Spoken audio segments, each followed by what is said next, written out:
Hey, there's Tom. All right, so I'm gonna call this meeting of the City Council Ordinance Committee to order. It's November 16th, 2021, 6 p.m. All of us are in attendance. This meeting is being held remotely still due to COVID. I hope to be back in person soon. We don't have any minutes, at least I didn't see any. Owen, is there any minutes that we need? I sent a couple over, but we can, if you haven't had time to review them, then we can, unless Tom, did you see them? Was that today?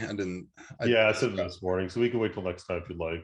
Yeah. Well, I know Barbara said we were a little bit behind, but I would like to just take a look at them before we approve them. So let's just do that at our next meeting. And let me just take, is there anybody here for public speak for any item that is not listed on the agenda? This is your time.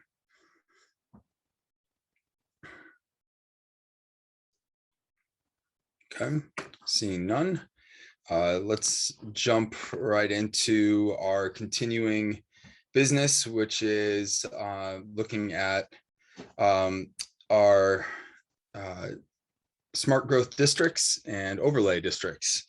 Jeff, I saw that you sent some stuff. So do you want to just let us know what we have here? Sure, I'm happy to do that. Could you make me able to share, and I'll just walk people through the couple new documents that we have? Yeah, you should get a message right now. Looks good. Okay, I'm going to share my screen, and there's an official, the city clerk manages an official part of her page that has its zoning amendments, but I don't have access to that. So and we've done this before, but I've been adding information here under the planning department, under zoning amendments, so people can find this information. And I'm trying to kind of keep a running tally, of where we're at with this. So this is the page, and the documents 1 through 7 have been up for a little while, and then 8, 9, and 10 are the new ones that were prepared in response to the last meeting. So I'll just show, I think the biggest thing that was discussed in the last meeting was the map and the area under consideration for the 40R. So I'm going to pull that up, and I double checked it this time, so it's the right map. I think last time I was having some issues. During the last meeting, we talked about bringing the 40R overlay up to basically Florence Road and Highland Ave. And so you can see the Highland Ave runs across the top, and there's a parcel 121.8 -105, and that's like where Papa George is. And so that kind of is the top edge of bringing that parcel into the proposed overlay. And then on the other side, on the left side of the map, parcel 121.8 -96, which is Bach Plaza, and then 121.8, 94, and 95. That's also Bach Plaza. It's like the gas station and the car wash. And then the last one that we added was 128 93-1, which is CBS. So that's an ordinary practice that we would do, is to have the overlay encompass these parcels. The district could exist for a while, and the overlay is there, and properties do change over time. So that's that was the discussion last time. So the green represents developable parcels, and under the 40R state language, those get a calculation of 20 units per acre, and that's just a raw number calculation that you get. The orange parcels are substantially developed, and they don't get that calculation. And a lot of that is based on the incentive program, that this is the 40R is an incentive program. So the numbers are based on that. I think it was important to note last time that these numbers don't really equate automatically to the number of units you would see, because they don't account for any buildings, driveways, walkways, landscaping, or like drainage areas. So, right now, this table shows the parcel, the address, the owner, the developable acres, then the minimum zoning, which is the 20. So that's how you do the 20 times the acres. The smart growth units and incentive units are pretty much the same in this calculation. And so that gives you the total number of units that per the 40-hour program, we'd be talking about 478 units. Super high, it's a big number, and that's not what we would expect to see developed, but that's the number that we would use to submit this to DHCD for the purposes of, do we qualify for 40R? Is there enough? They look for properties like this that are on available bus service, close to goods and services, and within walking distance to things. And so, this goes back to 2009. This was already, this whole area, except for the couple parcels at the top, this whole area was already approved by DHCD. So that's kind of the updated map that I think reflects everything that we talked about. And then I'll just breeze through the other ones just quick to make sure we keep moving on. Is my screen changing back to the web page? That's still the web page view. Okay. Then we talked about the smart growth design standards. So this is an existing document that's it's not in our zoning ordinance, but it's referred to in the zoning ordinance. So, if we make changes to this, we would just roll it into the public hearing process. I made a note on the top that's revised as of yesterday. And I've gone through this a couple of times. I think most of this is good, still relevant. It's these recommended elements that get considered by the planning board. And, I would be recommending any applicant to look at this before they make any application or really get into designs. What we really focused on at your request was kind of the environmental elements, because some of that has changed since 2009. So I don't think I'll read through all of these line by line, but the conservation agent went through them and kind of aligned this with what we are currently talking about with some things. And then there are a lot of notes. This is really the page that got amended the most. We're talking, the first one is small scale solar behind the meter. So we have a discussion going on about solar and our solar ordinance. And so that reflects some of that stuff. Wind power, geothermal, and electric generation is mentioned. LEED certification, still relevant. Energy Star is a program that's still active. The idea of using efficient lighting, windows, materials. And then we're adding kind of this focus on climate resiliency. So low impact development is a stormwater thing that is like rain gardens, bioswales, and pervious pavers. And so that was in the other version, but this is just bolstering it.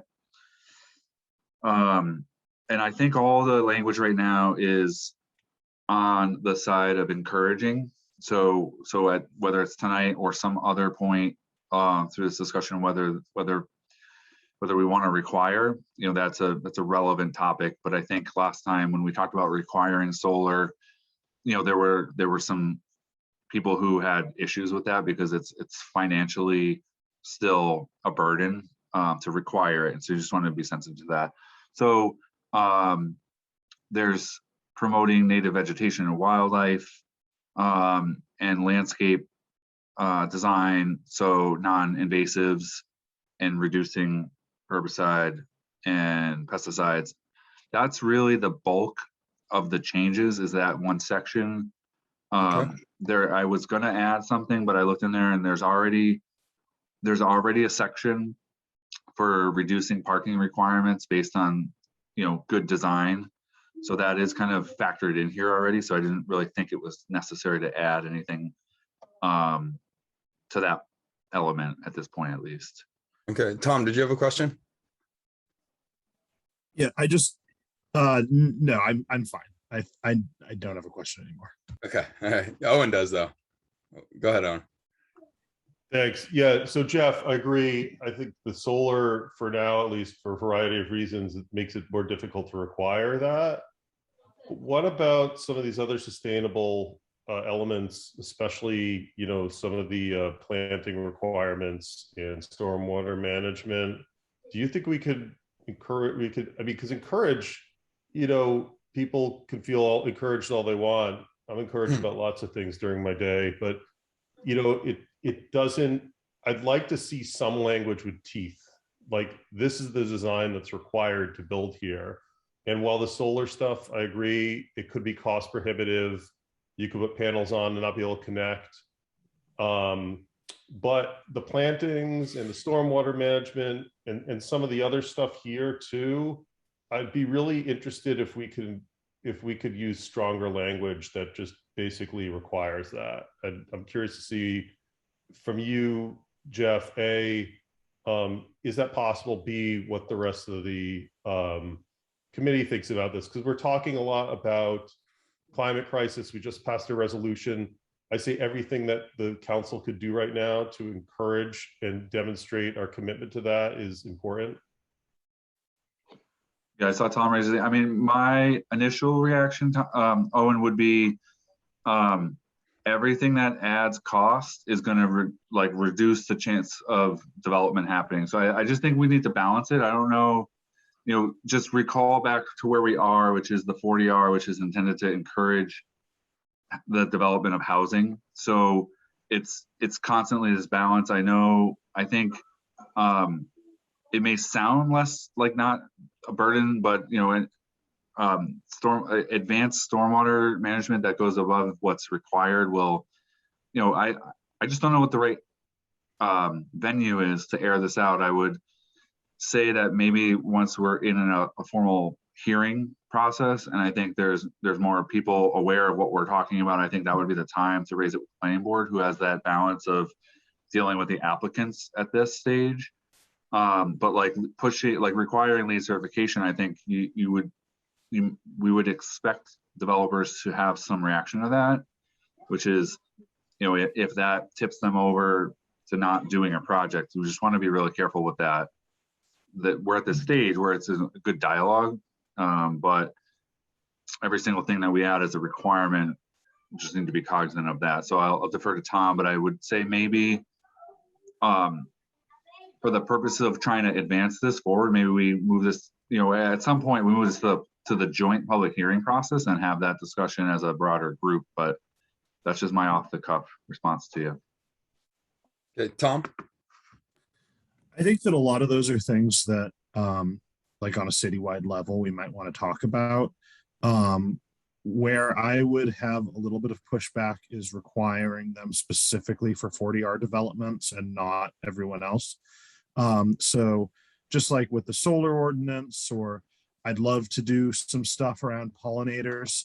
I feel like those are conversations that we should have more broadly about the whole city and not in the context of 40R standards specifically, because I just think that it's more broadly applicable and therefore sort of, in my opinion, the subject of like a broader discussion, which I would be happy to have at some later point. Okay. Owen, you have your hand up? You have something you want to add? Yeah, no, that makes sense. And it's in the pipeline. So I just, I want us to be committed here to sustainability. So keep your eyes open.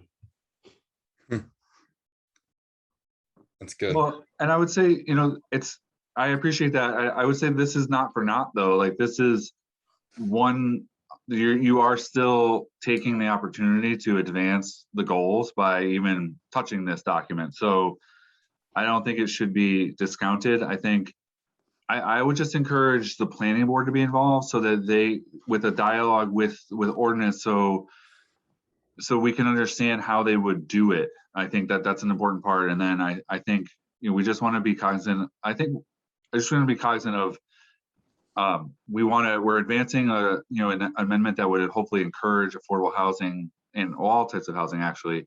But then if we instantly put up a new barrier, which is a cost element, then we just need to talk about it. And I think it's worth talking about still, just knowing that, you know, everything I think will matter more and more, like with developers, like the dollar and cents, you know, that's the make or break point with a project. But so I'll stop on that point, I guess, for now. Well, I think this is good. This is a good start, and I think it makes sense for us to bring it to the planning board as well and have a larger discussion whether we want to, and maybe we don't want to tighten up every single piece of this because that might be too restrictive, but maybe we tighten up a couple of pieces that might not be as restrictive, but will you know, get us to a similar spot, you know. Go ahead, Tom. Just to put a finer point on what I said, because I just got done being stuck in traffic for an hour and I'm still a little I would be really nervous about a situation where our smart growth standards for a lot of environmental stuff were significantly tighter than our, if I'm joking around here, dumb growth standards. You know, like if someone's like, oh, well, I'm not going to take advantage of all this stuff if it's going to make me blah, blah, blah. Now, if these are things that are required more broadly for, you know, commercial development in the city, that's a conversation that I'm happy to have. But I just don't think it should necessarily be part of this particular measure. Okay, Owen. Yeah, I agree. I think it'd be being done backwards that way. So we have to have a broad discussion, and for the sake of open meeting laws, that's the most I'll say about it now. So that makes sense to me. Okay, good. And Jeff, we had talked last time about building height. Is that something that we wanted to circle back to before we brought this to the planning board, or? Yeah, so I think if I go to that next document, that was a good segue. I don't know if that was on purpose, but that was a good segue. Thanks. Let's see. So going back to the page as the launching point. So then there's the revised zoning amendment language. It continues with the red line theme, so it's getting a little bit harder to see what we changed last time, but I did kind of scope it. So, you know, I'm trying to keep track via this document. So now this has the draft number 4, so dated yesterday. So that was the final set of revisions to date. Much of this has not changed. I think it really came down to that height discussion that the committee had. All this was pre-existing language that we were talking about last time. I'm getting there slowly here. The computer's trying to catch up. So this is really where the final set of amendments are in this table 7-3. I tried to make some notes, you know, on the last column on the left here, the mixed use development. I think I had inadvertently listed it as neighborhood scale last time. I think that's, you can see it in the table above. So I think we're really talking, we were talking about the downtown scale, which has a 60-foot height, 5-story limit. And then I think another, yeah, it was previously listed as 40 inadvertently. So I was just trying to make the note of where I made changes. These are supposed to be asterisks, and I couldn't get the formatting to work for this purpose, but the second asterisk or bullet is this is the new language that we kind of talked about last time. So any developments in the HB district greater than 3 stories must directly address viewshed impacts as listed in the city smart growth design standards. So we were going back and forth last time whether to start with going down to 3 stories or keeping it up with some kind of language to kind of ask the planning board to address it when you get an actual proposal. The only other thing that I didn't try to decipher at this point was, you know, the west side of Route 10 or the east side of Route 10. I thought I started some language and I thought that was really difficult. So this is kind of like the last real policy discussion that we flagged. There were no other changes in the rest of this for this purpose. So it's just a start to see where the committee wanted to go. And then I think what we talked about was picking something to move forward and having the additional discussion with the planning board. So that's kind of where we ended with this. Okay, Tom, I see your hand up. I, for one, really like this because I think it's simple and I think it basically addresses the issue here that we're saying, well, in certain places, downtown scale buildings could really be a view shed problem. So, okay, if they are a certain height, then they need to address that. But if the way that they address that is they say, oh, we really aren't because we're backed up on the other side of the street or whatever, then it's fine. Like, I just think that's really sensible in saying if you're over a certain height, you need to address this view shed standard. And if you're not, but like, because there's a lot of parcels where they wouldn't be obstructing any view sheds. And so I feel like this makes, this is simple. It addresses the concern that we have, and it does so in a way that I don't think is going to be particularly onerous. So I like it. That's just my first reaction to it. Okay, thanks, Tom. Jeff, let me ask you a quick question here. So generally, in this type of scenario, if we added something that was a little bit more specific, saying, I don't even know, Tasty Top side building, maximum building size would be 2.5 stories or something like that, and then on the other side it would be 5. That would be very specific guidelines that they would have to follow. If someone had a proposal where they said, yes, we are going to put a 5-story building in this spot that is going to directly impact the view shed, we are addressing that directly. Would that satisfy the spirit of this and fulfill the obligation, so the planning board wouldn't really have much recourse? It's a good question, and I suppose it's possible. What, like, the idea is that someone could, in bad faith, not really address the impact. The flip side of that, so I don't know how to answer that. I guess, and that's something that's the kind of dialogue I think would be good with the planning board to have. But I think the flip side of that is, so then you put a limit of 2.5 stories on the east, so we'll call it the east side, if my directions are right, the east side. Then as you go down that sloping hill, and then you could do a building, and then you're precluded them from even considering that. And it's a double-edged sword, kind of, to broach this subject. The one thing I did to make it, the one note I quick had here, just to make it a little bit clearer what the expectation would be, is in this bullet on the bottom. So any developments in the HB district greater than 3 stories. So it's really any, it's really the site and building designs of any development, should directly address the view shed. There's a lot of different ways to approach this. So that's why I didn't know how, like, we don't want to be careful. I'd say ultimately we want to be careful of, if we get more nuanced, which is fine, we probably want to take it out of a footnote and make it a section that's clearer, like easier to navigate. But I didn't know how far to take it with the committee versus bringing it to the planning board and have more discussion. So it's totally a fair question, Salem. I appreciate it. Yep, no problem. And Owen, I see your hand up, and then Tom, and then JP.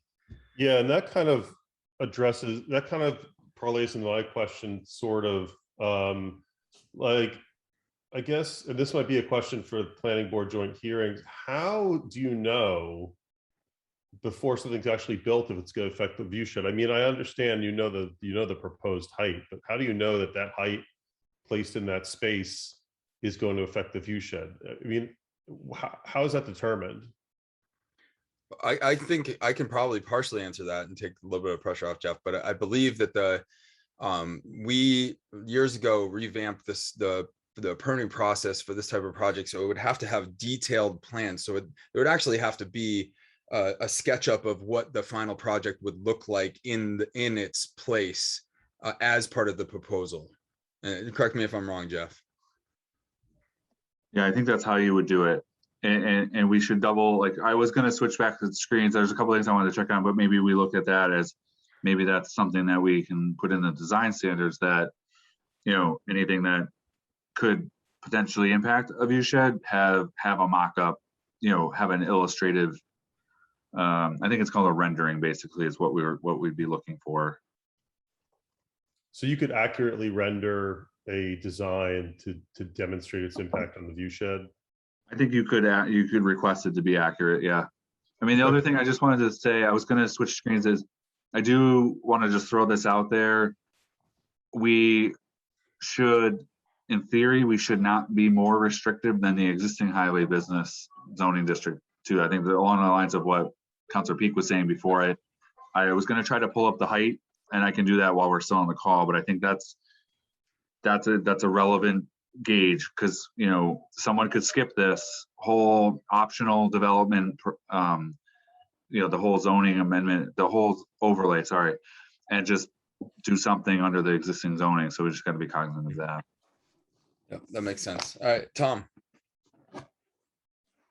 Yeah, just following back, I guess where my interpretation of this, and if I'm misinterpreting it, then that's something that I'd want to know, is this still is a plan approval, right? It's not by right. So if they say they have to address it, the planning board looking at it could push back or even reject something if they felt that they had not addressed the view shed issue, right? Like, that's within their power still. Yeah. Yep. And it would go, we should go back to the design standards and look at, to make sure it's strong enough, you know, to give the planning board enough of that authority to do that. But yeah, in theory, you're correct. Okay. And I read the view sheds design standards this morning, and they struck me as pretty robust, or, you know, simple, but sufficient for, you know, if we're just trying to protect mountain view shed, you know, I think that should probably cover it. I did pull it up for reference. The height restriction in the highway business now is 3 stories and 45 feet. So I would just be encouraging us that, you know, we just don't want to, I think below that doesn't make sense, because we're not restricting that now. Right. Okay, JP, so your hand up. Can you hear me? Yep. Oh, good. I think you folks are doing a great job. Deep stuff. I guess I wanted just to quickly comment on the possibility of having a flexible plan. I like the idea of, if we're concerned about the view shed on the east side of Northampton Street, great, we can do that, and we're not as concerned about the view shed on the west side. That, I think, makes perfect sense, since that's where the view is. In terms of restricting maximum height and being concerned that, I think Jeff had brought it up, that it's possible, if we limit the number of stories, that somebody could build more stories on a sloped section of, let's say, the what currently is the Courtney property. As it slopes down, you could add maybe an additional story without impacting the view amenity. So I think that becomes a possibility to say, hey, look, we're just going to say at elevation grade at street, the limit is X. And let's say the limit is 45 feet or 40 feet, whatever we decide. And then that becomes the elevation height. And if it drops, the grade drops down 10 feet, well, or 12 feet, 15 feet, whatever you need for an additional story, you could add one. So I think that kind of flexibility, I think, would be helpful to keep there being possibilities for growth. But protecting the view amenity. Thanks, JP. Hey, Jeff, just for I guess giggles here, and this might put you on the spot, but I'm thinking of like a 5-story building and what that would look like. The building that I can't remember the name of it, it's behind Sylvester's, has a courtyard with a fountain, has some commercial below, residential above. And then there's one next to it that's new, where there used to be like a hotel. I think it's Live something, there's some number. Is that kind of what we'd be looking at with a 5-story development? Would be similar to one of those developments? Yeah, generally, yes. Off the top of my head, I don't know, like the Live 155, and then the other one a little bit further down Pleasant Street, Northampton, it's called the Lumberyard. Yeah. Off the top of my head, I don't know how many stories there are, but it's at least 4. Right. Amherst has a couple 5-story buildings. I mean, 5's tall, so like that is a real thing. It's very tall, and even thinking about the downtown. So going back to this, like where the amendment started, where this discussion started, is the schools. Downtown even is 5 stories, and we did look, and we don't really have anything over 3. I think we can look into that. It's very easy to just kind of show some of that. But for kind of the most immediate reference and the most kind of the best comparison would be if you looked at the Bank of America building at the corner of Northampton Street and O'Neill. Like I looked the other day, it's a 3-story building, and I bet it's within that first cap of what we talked about before, the 45 feet. And so that's the Easthampton Savings Bank building. Correct. Yeah. So I don't know how you would want to handle this. I think it's a great discussion piece, and of the things that we've talked about all along, I mean, this is perhaps one of the biggest design kind of considerations or the zoning considerations, and maybe we, as a group, as the committee, consider that with the planning board further to get their take on it. I don't know how you would want to advance that or not. I think continuing to do it here, has some benefits, but also bringing it to the planning board also has some benefits, which we have a formal public hearing and a little bit more input. There's a couple engineers and, planning board members who have dealt with some of the development proposals they've seen in the past. So maybe there's some insight there.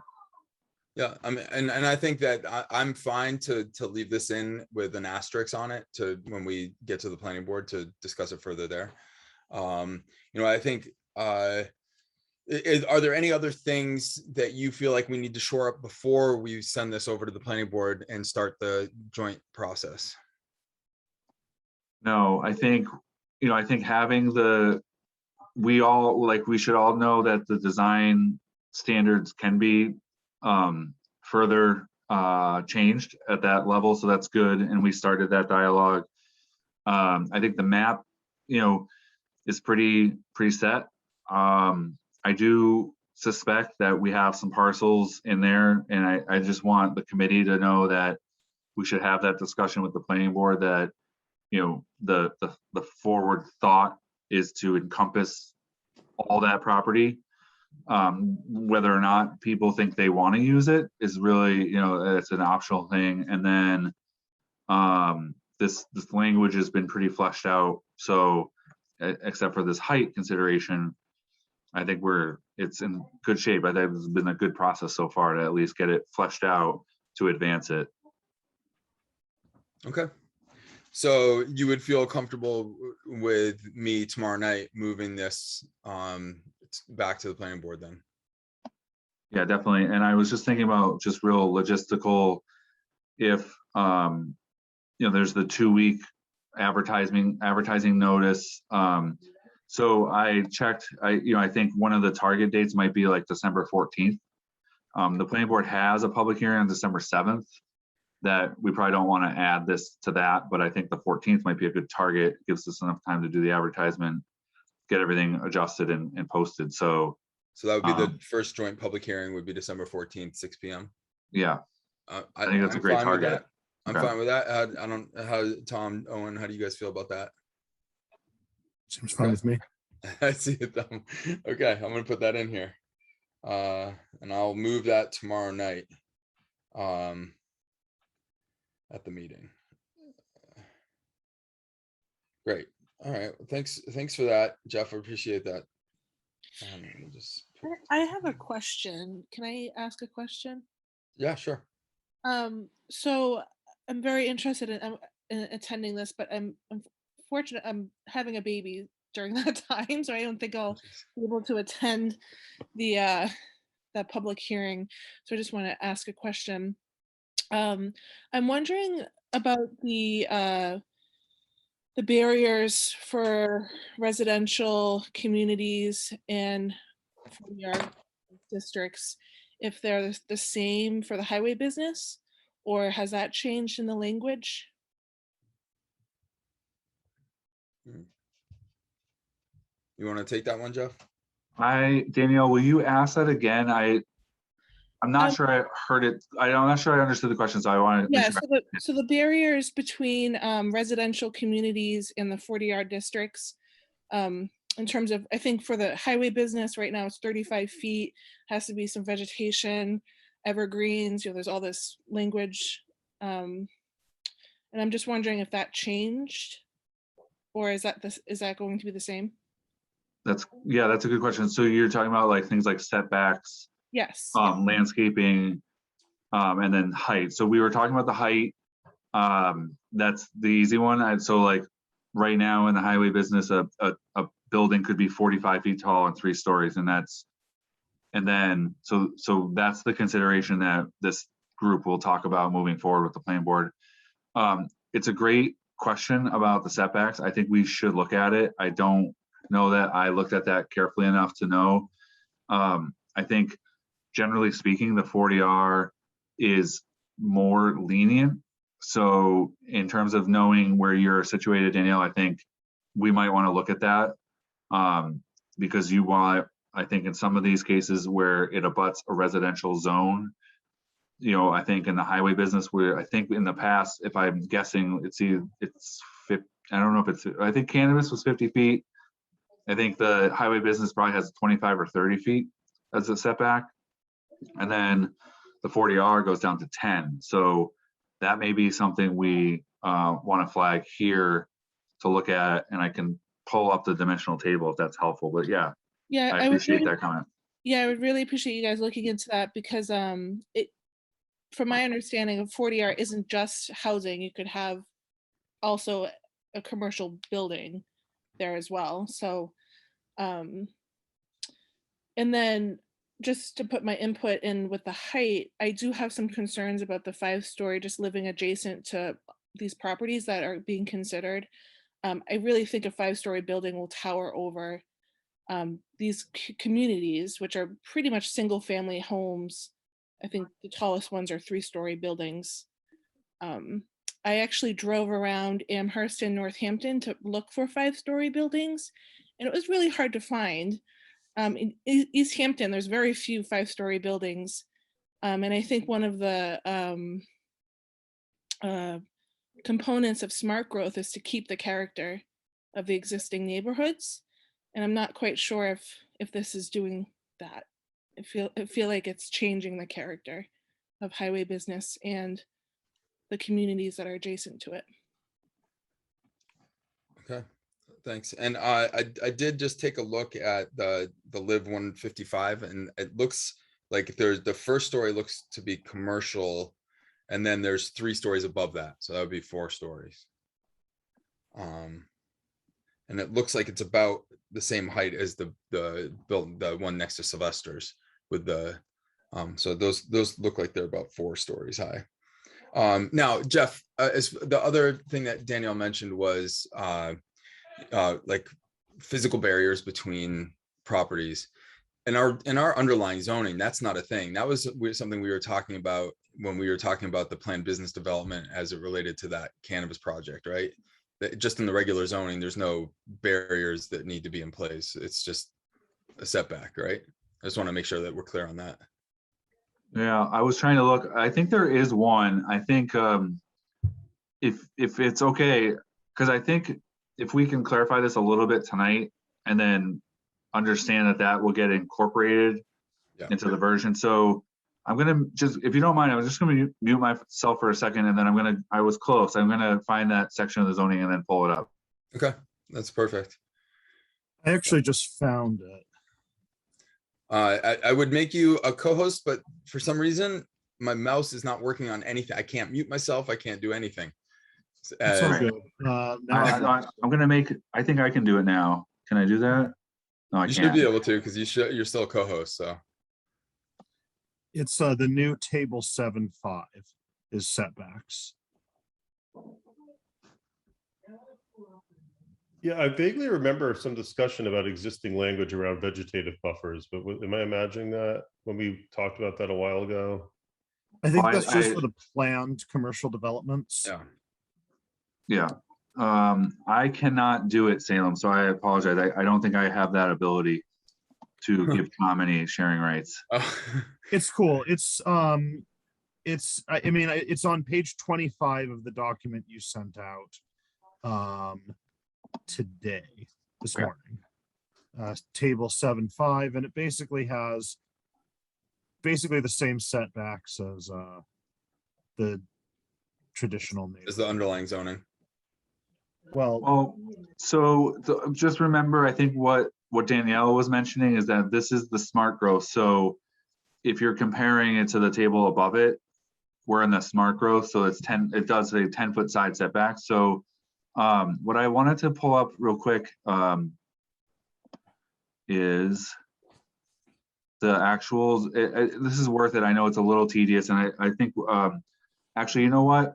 I am cognizant that because we have the other matter, and we have this meeting that has to end at 7. Salem, is that what you said?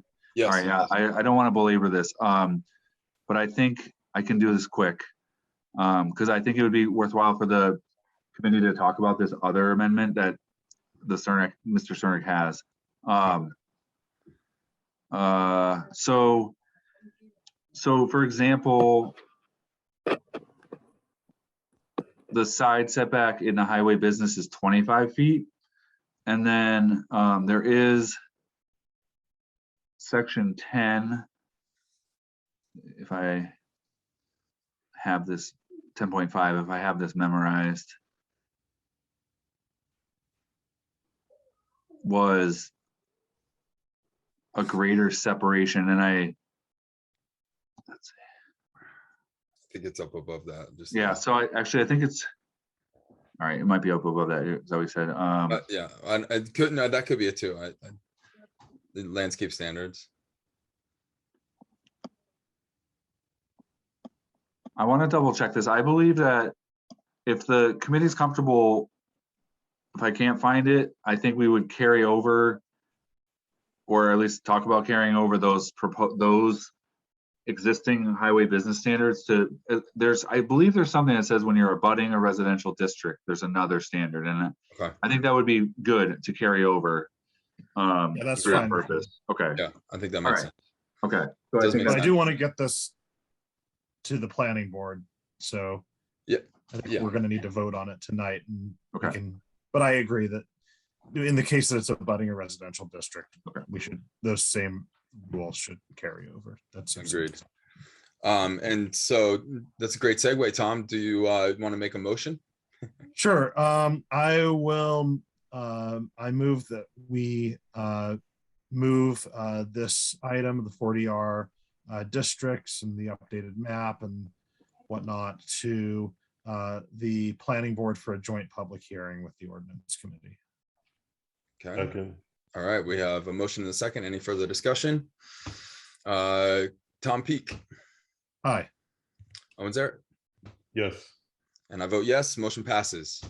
All right, that's good. So I'll move that tomorrow night, and I will set the joint, or I will let people know that we're looking at the 14th for the joint public hearing. And Keith, I believe, are you the petitioner for the zoning, the underlying zoning change? You're muted. Yeah, you're still muted. I don't know if, there you How go. about that? There we you go. You can't get a picture of me though, I don't think. No, we see you. You see me? Yeah. Oh, okay, great. Good thing I wasn't, pick my nose or anything. Yes, did you want me to start? Yeah, can you just I can't pull up anything on my computer, so all I can see is my Zoom screen. So you're gonna have to let us know what you're looking for. And oh, it looks like Jeff's got it. So here we go. Jeff, if you have the parcel map, that helps to explain, visually where, there we go. So essentially this, the HBC was created to provide commercial opportunities that enhance the town. I've had 3 very attractive national franchise offers. I benefit Easthampton greatly, and they have gone away to space constrictions on those properties. Right now, I have another very high quality offer who needs just parcel A. However, if I allow just parcel A, parcel D becomes a dead lot, and so does C, because they don't have the frontage on Northampton Street, nor do they have the width to go back. So basically, when you look at it, I have commercial that can't be commercial, and then my residential can't qualify for 40R. So we're really not maximizing development potential in that commercial district or with residential. To resolve this, what I was proposing is if we can rezone 7 Groveland residents, which I also owned, highway business, and then that would then make 2 130 square foot lots facing Northampton Street. You could go right back, and it would be equal lots all the way back to the borders. And so currently they're not zoned that way, and as you can see, I just got discouraged and took it down the signs, and it's kind of an apocalyptic parking lot right there where weeds are growing and whatever, but there's nothing I can do just because that's the status of it. So I kind of have the worst of both worlds here. And I think it was meant to develop. I don't know how the 7 Groveland Street ever got left out, but it's surrounded by 3 sides and it even goes behind my neighbor. So what my request is to add Groveland into 7 Groveland into the highway business district, and then be able to split that in half. So each one has the sufficient square footage frontage on Northampton Street. So we would be talking about taking parcel A and taking it from a residential zone and putting it into highway business. Is that, correct me if I'm wrong? Parcel B. Parcel B. Oh, parcel B, where the house is. Right. So parcel A is already zoned commercial. That's already zoned commercial. Parcel D is already zoned commercial. Parcel C is already zoned commercial. And they essentially surround the house I own. So I was just looking, can we bring the house into the highway business commercial district? Okay. So, I mean, I think that that's something that, we should potentially do a site visit for. I don't know how my other counselors feel, but for me, I feel like walking that parcel and taking a look at its relation to the highway business and the surrounding neighbors makes sense to just get a better picture of it. Oh, and you have a comment? Just that I've already started to receive a number of calls from residents of Groveland and surrounding areas about this. So yeah, I think some sort of process that thoroughly engages directly in that area would be the best to inform us. Okay, that makes sense. So I'm thinking, since we're up against a time crunch, I don't know if we're going to be able to schedule a walkthrough at this moment, but maybe if we schedule our next meeting, then we can go from there and then schedule a walkthrough from our next meeting, so we can get out there and look at the site and, take a look at what we're dealing with in person. Does that make sense? that makes sense. Okay. In the meantime, I have an offer and for parcel A. And so if I accept it, so time is a little bit of the essence. And Starbucks did make an offer on my property before it went over to Courtney's. And again, it was some space, constrictions that are on my side. So I think, and then I also had an offer from Wendy's to go there as well. Okay. All right. Interesting. Let's take a look. So Tom and Owen, you guys have your calendars? Sort of, yeah. I'm just like, I mean, obviously, calendar. I think next week is going to be out just because, at least in my world, it's insane. Yeah. But potentially the week of the 29th, so maybe Tuesday the 30th, or maybe that first couple of days of December. How does that work for you guys? Tuesday the 30th should work for me. Okay. How about you, Owen?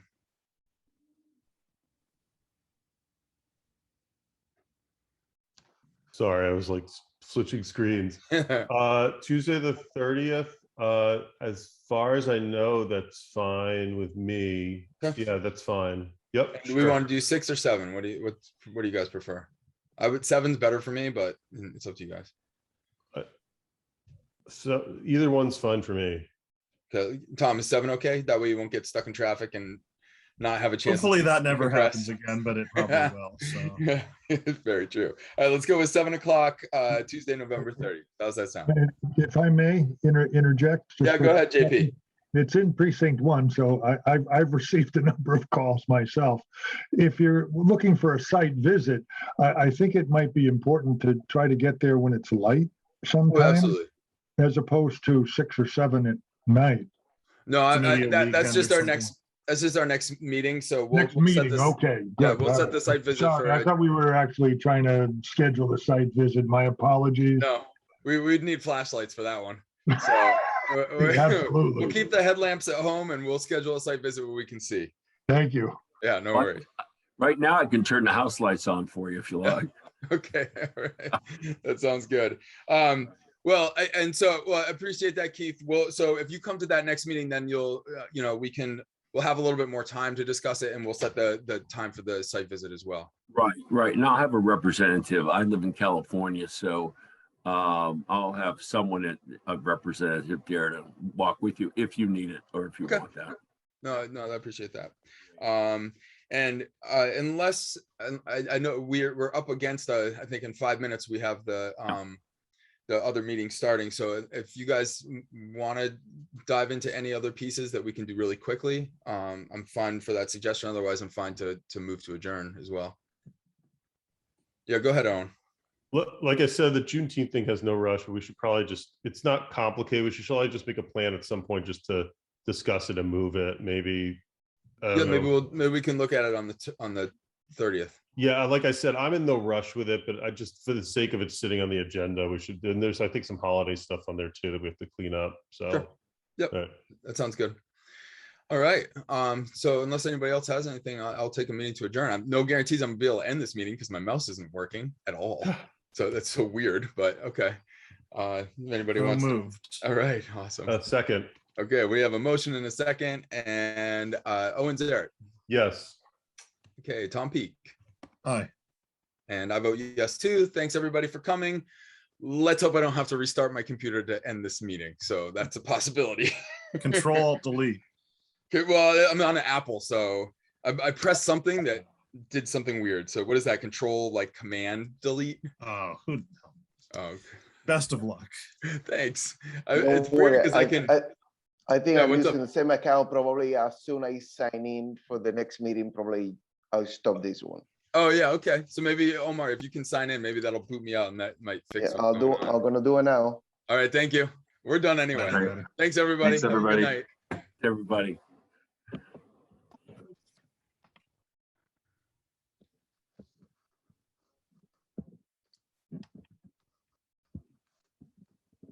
I'm the last one here. Last Yeah, one I know. standing. I can't go anywhere because I can move my mouse around and it does stuff, but I can't click it. Nothing clicks. You just can't get rid of me. That's all there is to it. Yeah. All right. You guys right. have a great Thanksgiving, and Yeah, you I'll too. catch up with you after that. Sounds good. Thank you. Okay. Thanks so much. Yep, bye.